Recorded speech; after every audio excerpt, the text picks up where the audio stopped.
대림절 여섯째 날입니다. 빌립보서 1장 27절부터 30절입니다. 오직 너희는 그리스도의 복음에 합당하게 생활하라.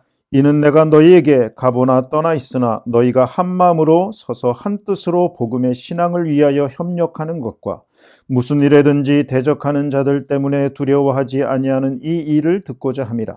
이것이 그들에게는 멸망의 증거요 너희에게는 구원의 증거니 이는 하나님께로부터 난 것이라. 그리스도를 위하여 너희에게 은혜를 주신 것은 다만 그를 믿을 뿐 아니라 또한 그를 위하여 고난도 받게 하려 하심이라. 너희에게도 그와 같은 싸움이 있으니 너희가 내 안에서 본 바요 이제도 내 안에서 듣는 바니라. 아멘. 오직 너희는 그리스도의 복음에 합당하게 생활하라고 했습니다. 오늘 이 말씀은 어쩌면 오늘 우리 시대 코로나 상황 속에 있는 한국교회와 성도들에게 가장 절실한 말씀이라고 하겠습니다.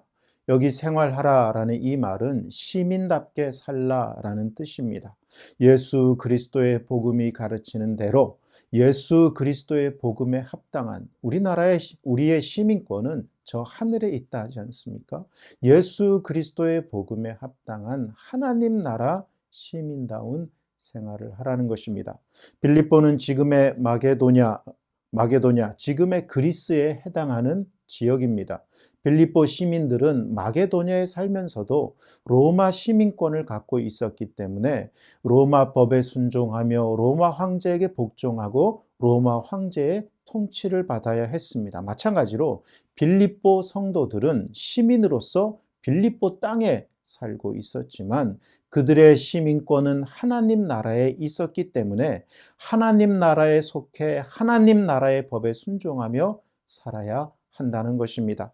우리도 마찬가지입니다. 우리도 이 세상에 살지만 하나님의 복음이 우리 삶의 기준이 되고 그 복음을 통해 하나님에게 충성하고 복종하는 하나님 나라 시민답게 살아야 한다는 것입니다. 그런데 성경은 그리스도의 복음에 합당하게 생활하라고 하고 있습니다. 이 합당하게라는 말에 세 가지 의미가 있는데요. 첫 번째는 무게를 달다입니다. 그러니까 삶을 무겁게 하라는 뜻입니다. 무거운 짐을 진 듯이 살라는 게 아니라 진지하게 살라는 것입니다. 하나님께서 내 부모를 공경하라고 말씀하셨죠. 공경하다의 문자적 의미는 무겁다라는 뜻입니다. 부모님이 자녀인 나보다 공부를 못하시는 경우가 있을 수 있습니다. 나보다 건강하지도 못하실 것입니다. 소유가 적은 경우도 많습니다. 그래서 부모님의 삶이 나보다 가볍다고 말할 수 있는 사람은 아무도 없습니다. 현재 내가 부모님보다 더 잘 살고 있다고 자신 있게 말할 수 있는 사람도 없습니다. 부모님의 더 무거운 삶이 나를 지탱해 주었기에 나의 삶을 건축할 수 있었기 때문입니다. 지금 내 나이에 부모님이 어떤 삶을 사셨을까를 생각하면요, 저는 그 삶의 무게에 절로 고개가 숙여집니다. 우리는 복음을 무겁게 여기며 살아야 합니다. 오직 그리스도의 복음이 우리 인생에서 가장 무거운 것이 될 때 그 복음이 우리를 인생을 지지해 줄 뿐만 아니라 우리의 삶을 저 영원한 천국까지 인도해 줄 것입니다. 두 번째 합당하다는 값을 매기다는 뜻입니다. 그러니까 인생을 가장 가치 있게 해주는 것은 예수 그리스도의 복음이라는 것입니다. 우리가 복음을 가장 가치 있게 여기면, 우리가 예수님을 가장 가치 있게 여기면 예수님이 우리를 가장 가치 있는 인생으로 만들어 간다는 것입니다. 지금 바울은 로마 감옥 안에 갇혀 있습니다. 당시 겉으로 보기에 한낱 죄수에 불과했기에 바울의 삶이 가치 있다고 생각하는 사람은 아무도 없었을 것입니다. 로마 교회 성도들도 그런 바울을 부끄러워했습니다. 그러나 복음을 자신의 생명보다 가치 있게 여긴 그의 삶을 우리 주님께서는 가장 가치 있게 만들어 주셨습니다. 그래서 2000년이 지난 지금 인류 역사상 예수님을 제외하고 바울의 삶보다 더 가치 있는 삶을 산 사람은 없었고 앞으로도 없을 것이라 과언해도 과언이 아닙니다. 군대 얘기를 해서 죄송한데요. 신병으로 자대에 갔더니 제대를 앞둔 말년병장이 신병인 제 군복과 군화가 새 것이라고 자기 거랑 다 바꿔치기 한 겁니다. 제대할 때 제대복을 입어야 되는데 이왕이면 새 옷으로 입고 새 군화로 신어야겠다고 그렇게 한 것입니다. 군대에서는 군복과 군화가 얼마나 새 것이냐, 그것이 중요하죠. 그런데요, 제대하고 나면 과연 그렇습니까? 아니죠. 쳐다보지도 않습니다. 마찬가지입니다. 지금 이 세상에서 가치 있다고 여기는 것들, 그거 결코 영원한 것들 아닙니다. 이 세상뿐 아니라 오는 세상에서도 우리 인생을 가장 가치 있게 만들어줄 수 있는 분은 예수님, 그리고 그의 복음밖에는 없는 것입니다. 셋째로, 합당하기에는 어울리다라는 뜻이 있습니다. 수영선수가 청바지를 입고 경기할 수는 없습니다. 물론 그것을 막지는 않겠죠. 그러나 메달은 포기해야 할 것입니다. 신자는 복음에 어울리는 삶을 사는 사람들입니다. 그렇지 못할 때 세상으로부터 비난받습니다. 현재 교회와 우리가 세상으로부터 사실 그것 때문에, 복음에 어울리지 않는 모습 때문에 비난받고 있는 것 아닙니까? 그리스도의 복음에 어울리지 않는 삶을 살고 있다는 거죠. 그리스도인에게는 복음에 어울리는 삶이 있습니다. 그리스도인이 하나님 나라에 합당하게 살아가는 것은 그리스도의 복음대로 사는 것입니다. 여러분, 빌립보 사람들의 삶의 기준은 로마 제국이었습니다.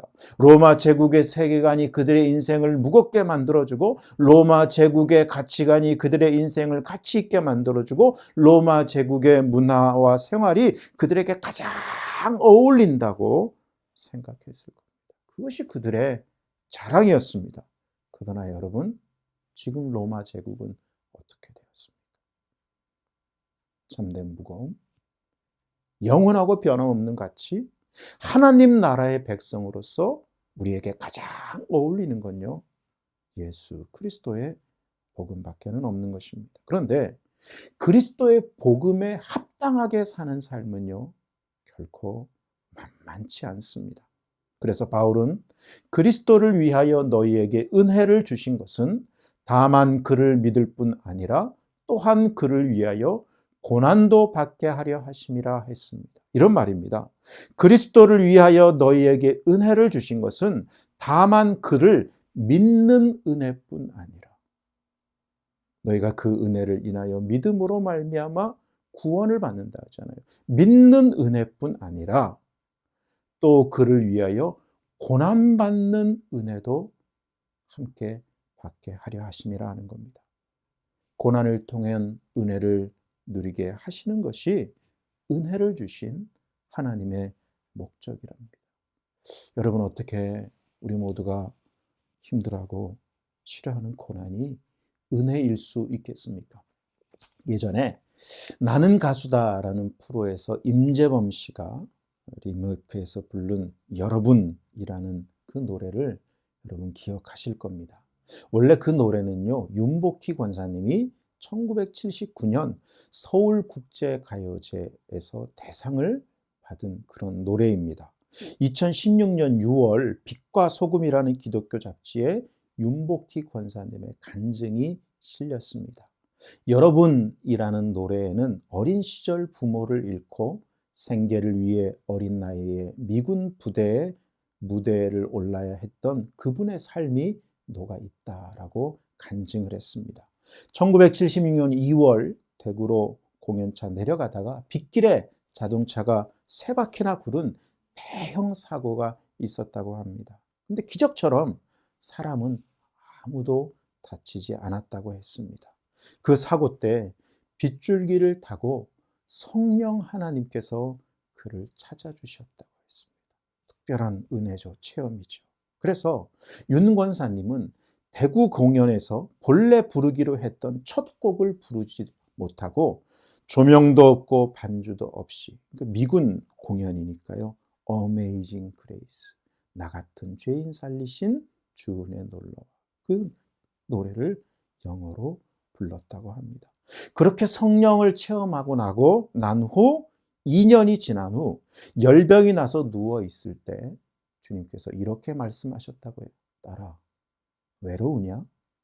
내가 위로해 주마. 내 손을 잡고 있어라. 그때 주님께서 말씀하신 것을 받아 적은 것이 여러분이 그 노래라고 합니다. 제가 노래로 직접 불러야 되겠지만 이 시간 가사를 읽어 드리겠습니다. 내가 만약 괴로울 때면 내가 위로해 줄게. 내가 만약 서러울 때면 내가 눈물이 되리. 어둠 밤 험한 길 걸을 때 내가 너의 등불이 되리. 허전하고 쓸쓸할 때 내가 너의 벗되리라. 나는 너의 영원한 형제야. 나는 너의 친구야. 나는 너의 영원한 노래여. 나는 너의 기쁨이야. 내가 만약 외로울 때면 누가 나를 위로해 주지? 바로 여러분. 그래서 이 노래는 가요라기보다는요, 우리 윤복희 권사님의 간증이고 신앙 고백이고 그분의 체험과도 같은 찬양입니다. 그리스도를 위하여 너희에게 은혜를 주신 것은 또한 그를 위하여 고난도 받게 하려 하심이라는 바울의 고백도 사실은 동일한 의미입니다. 고난 중에 말로 다할 수 없는 하나님의 위로와 은혜가 있었다는 거죠. 예수 그리스도는 내 인생에 위로와 눈물이 되어주셨고 등불과 친구가 되어주셨습니다. 무엇보다도 영원한 구원이 되어주셨습니다. 모든 것이 주님의 은혜입니다. 이제 나도 주님을 위해 내 인생을 던져 주님께서 이루신 구원의 역사를 얼마나 존귀한 것이었는지를 증명하며 증거하며 살겠습니다. 그것이 고난이어도 그것이 환난이어도 기쁨으로 감내하며 살겠습니다. 바로 이 고백일 것입니다. 이 위로와 은혜가 있음을 믿고 오늘도 고난의 파도를 넘어 그리스도의 복음에 합당하게 생활하는 은총을 누리는 우리 모두가 되었으면 좋겠습니다. 하나님 아버지, 우리에게 성령님을 허락해 주심으로 우리를 진리로 인도해 주시고 고난도 이기게 하시며 그 고난이 우리에게 은혜가 되게 하시고 그리스도의 복음에 합당하게 살도록 은혜를 베풀어 주셔서 감사합니다. 고난을 당할지라도 하나님께서 그것을 모르지 아니하심을 기억하게 하시고 그것을 통해서도 우리를 더욱 성장시키시고 성숙시켜 주시는 하나님을 바라보게 하옵소서. 오직 성령님으로 말미암아 생애 순간순간마다 예수 그리스도의 복음이 가르치는 대로 예수 그리스도의 복음에 합당한 하나님 나라 시민다운 생활을 하게 하옵소서. 예수님의 이름으로 기도드립니다.